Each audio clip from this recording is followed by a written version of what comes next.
Assalamualaikum warahmatullahi wabarakatuh. Perkenalkan nama saya Karunisa Rosdiani, mahasiswi Ilmu Komunikasi Universitas Negeri Jakarta angkatan 2018. Pada kesempatan kali ini, saya ingin memberikan tutorial mengenai penggunaan Mendeley, Grammarly, serta Turnitin. Untuk pertama, saya akan menjelaskan mengenai Mendeley. Mendeley adalah software yang digunakan untuk pembuatan citasi secara lebih mudah. Nah, software ini juga dapat di-download secara gratis langsung di website resminya di www.mendeley.com. Nah, di sana kalian bisa langsung aja untuk download Mendeley-nya dan juga bisa diinstal. Nah, nanti kalau misalnya kalian sudah menginstal Mendeley, akan muncul seperti ini. Dan kalau seandainya kalian belum punya akun Mendeley ini, kalian bisa langsung registrasi aja dengan klik tombol di sini, dan nanti kalian bisa langsung link juga ke akun Google kalian, jadi lebih mudah. Nah, karena saya sudah memiliki akun, jadi saya langsung singin aja.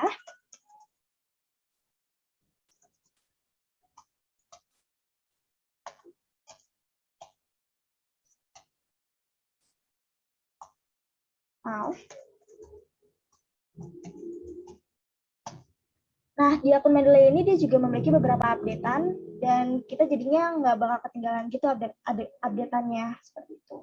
Nah, nanti bakal tampak seperti ini ya akun Mendeley-nya. Nah, di akun Mendeley ini kita bisa masukin citasi atau membuat citasi itu dengan dua cara. Yang pertama itu dengan beberapa cara sebenarnya. Yang pertama itu ada langsung masukin melalui filenya, terus kita juga bisa langsung masukin secara manual. Nah, di sini kita juga bisa untuk nambahin folder. Nah, di sini saya udah beberapa kali menggunakan untuk penulisan saya dalam kelas. Nah, di sini saya akan membuat folder baru. Jadi kalau kalian pengen buat folder baru, kayak buat tugas lain, jadi biar gak kecampur, kalian bisa banget di sini. Misalnya saya membuat folder baru aja ya, terus saya. Nah, nanti di dalam folder ini kalian bisa langsung masukin data apa sih, atau buku, atau jurnal, atau tulisan yang seperti apa yang untuk kalian citasiin. Nah, di sini saya akan mengajarkan mengenai add files terlebih dahulu. Nah, di add files ini kita masukin data yang udah ada. Jadi nanti bisa langsung dibaca sama akun Mendeley-nya. Nah, di sini saya akan membuka bagian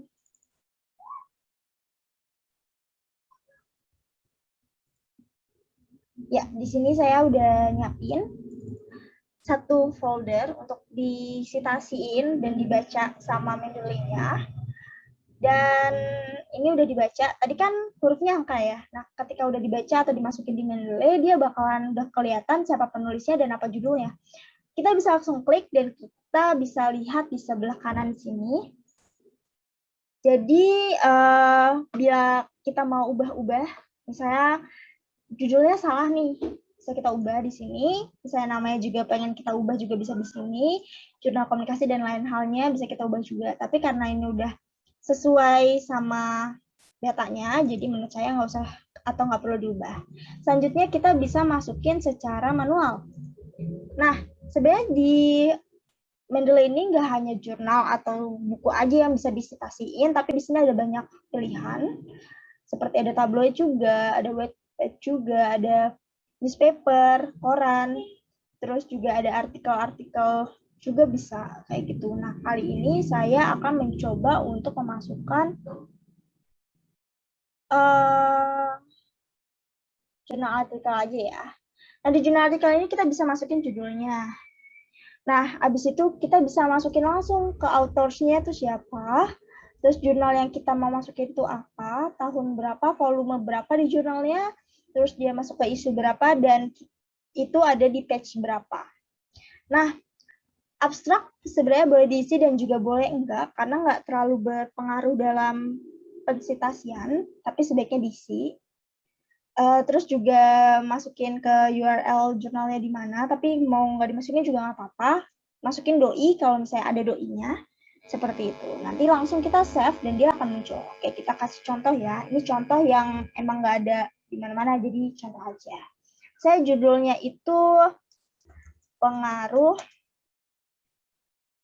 Mendeley terhadap efektivitas aktivitas penulisan. Seandainya ya, itu hanya judul aja. Dan saya penulisnya itu Nisa Rosdi. Dan dia akan otomatis ngebuat ini menggunakan penulisan citasi jurnal, misalnya kita masukin di ilmu komunikasi. Saya tahun 2021, volume 1, isu 1, halaman 10 sampai 19. Nah, udah langsung aja kita save. Dan dia akan muncul seperti ini. Dia udah ada namanya, terus juga udah ada judulnya, dan kita bisa juga ngedit ini. Nah, kalau misalnya kita udah membuat kayak gini, kita bisa langsung masuk ke dalam Word. Karena kalau kita udah login di Mendeley, dia biasanya langsung nyambung ke Word kita. Dan kita bisa langsung menggunakan Mendeley untuk mensitasi, seperti itu. Nah, di sini kita buka dulu Word-nya dan dokumennya. Oke, dan biasanya kan kita kalau misalnya mau buat bibliografi ataupun body notes atau footnotes, itu ada di reference kan, seperti ini. Nah, Mendeley sudah langsung terkonek di Word kita, seperti itu. Lanjut, misalnya saya mau mensitasi tulisan dari jurnal yang tadi, saya sosial media dapat mendukung manajemen isu dalam suatu organisasi.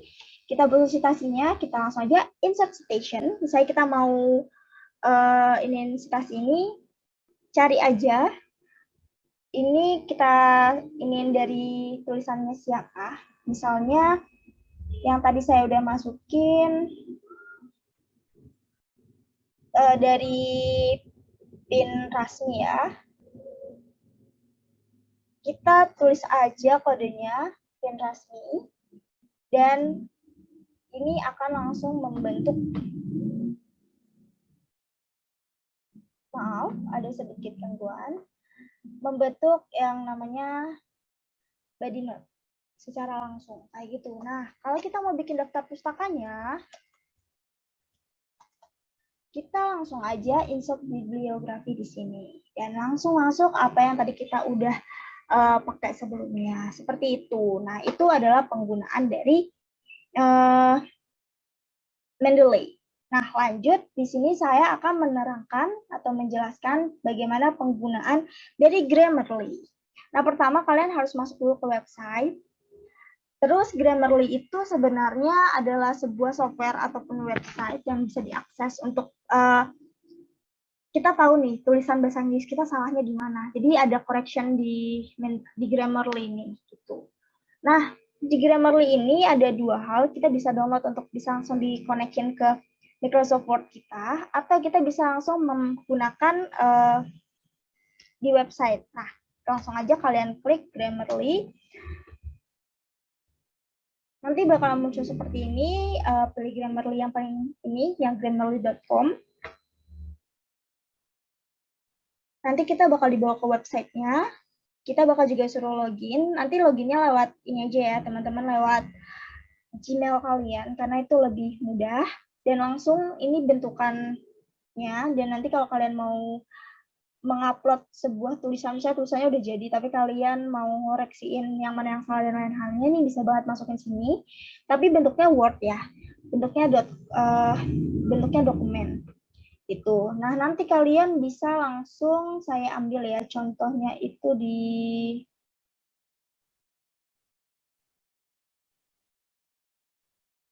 sini. Saya masukin di ini. Nah, nanti dia bakalan nunjukin mana yang salah dan mana yang benar.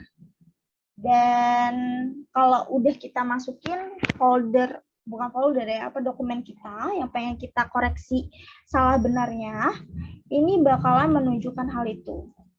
Dan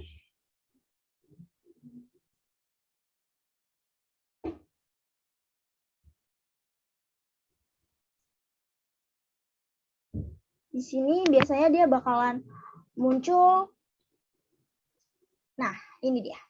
Dia bakalan muncul mana yang salah dan mana yang kata-kata yang salah, dan dia bakal ngasih suggest kata yang benarnya. Nah, ini contohnya, misalnya bagian sini ada changes, harusnya gantinya change. Atau misalnya di sini ada koreknya itu, yang salahnya itu may, yang harusnya may ini. Seperti itu. Jadi ini bakal ngemudahin kita untuk tahu kalimat-kalimat atau kata apa yang salah dalam penulisan bahasa Inggris kita. Nah, selanjutnya kalian juga bisa buat install Grammarly ini langsung ke Microsoft Office kalian. Jadi kalian nggak harus buka website dulu, bisa langsung dari Microsoft Office. Dan kalian bisa langsung klik Grammarly, download Grammarly untuk Microsoft Word. Nanti dia bakalan muncul seperti ini.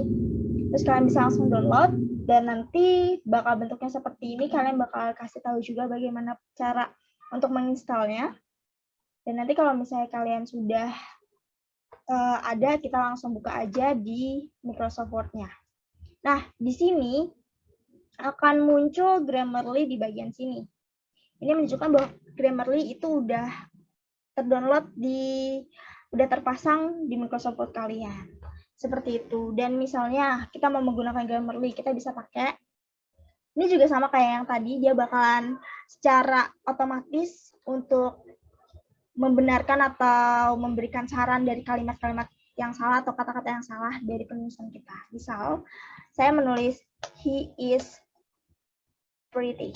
Ini kan benar. Nah, dia akan ngecek juga dan langsung ditulis no basic issues atau tidak ada yang salah atau tidak ada isu yang harus dibenarkan. Nah, lanjut kalau saya menulis ini sebagai he are pretty. Dia akan langsung mengecek lagi dan akan memberikan ini loh, ada kata yang salah, yaitu di bagian A itu harusnya is. Karena kan to be dari he itu is. Seperti itu. Dan nanti kalau kita sudah benarkan, hasilnya akan juga no basic issue. Tapi kalau misalnya kita juga ada kalimat yang belum di spasi dan lain halnya, itu juga bakal ada pemberitahuannya, correct spelling-nya. Jadi spellingnya kurang benar atau kurangnya ada spasi, itu akan diberitahu juga di Grammarly seperti ini. Is harus ada spasi pretty atau hanya pretty aja, jadi he pretty, kayak gitu. Nah, mungkin itu aja dari penggunaan Grammarly. Lanjut, di sini saya akan menerangkan menggunakan Turnitin itu seperti apa.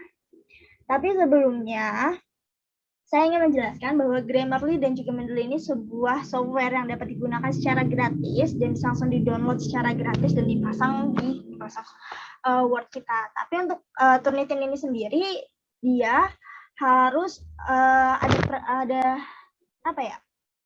ada bayarannya atau itu nggak bisa diakses secara gratis. Tapi tenang aja lah, teman-teman bisa untuk membeli Turnitin, akun Turnitin melalui beberapa e-commerce atau bisa langsung aja daftar di Turnitin tersebut. Itu. Nah, di Turnitin ini kita bisa langsung cari di website dan klik turnitin.com. Turnitin ini itu gunanya untuk mengecek plagiasi dari tulisan yang kita buat. Berapa persen dan dia ada berapa persen, karena kan biasanya kalau kita mau upload jurnal, mau buat buku ataupun buat skripsi, itu pasti dicek berapa plagiasinya gitu, karena akan dinilai originalitasnya. Nah, kalau kalian udah memiliki akunnya, kalian bisa langsung login di sini. Tapi kalau misalnya kalian belum, kalian bisa langsung klik new user di sini. Nanti bakalan dibawa ke bagian pembuatan user, kalian student, teacher, atau instructor. Tapi kalau misalnya kalian student, kalian tulis saja student karena itu bakalan sesuai dengan kebutuhan kita masing-masing kayak gitu. Nah, karena saya udah punya dan ini adalah akun student. Sebentar. Jadi bisa langsung login aja. Gitu. Nah, kalau udah login seperti ini, karena saya akun student, saya pasti punya yang namanya instructor dan dia membuka kelas di sini. Jadi saya bisa langsung pakai aja kelasnya untuk saya mengupload atau menyelesaikan tugas saya dalam hal Turnitin ini. Nah, nanti di sini bakal disediain kelasnya gitu. Ini untuk student. Kalau misalnya instructor, biasanya kita yang membuat kelas dan kita udah punya blognya sendiri buat masukin. Nah, karena ini kita mau turnitin atau ngecek plagiasinya, kita bisa langsung klik submit di sini. Terus di sini kalian bisa langsung aja nih pilih dari Google Drive kah atau dari komputer yang mau filenya dilihat berapa persen plagiasinya. Terus kalian juga bisa kayak submission titelnya biar gak salah gitu loh. Misalnya ini adalah etika komunikasi.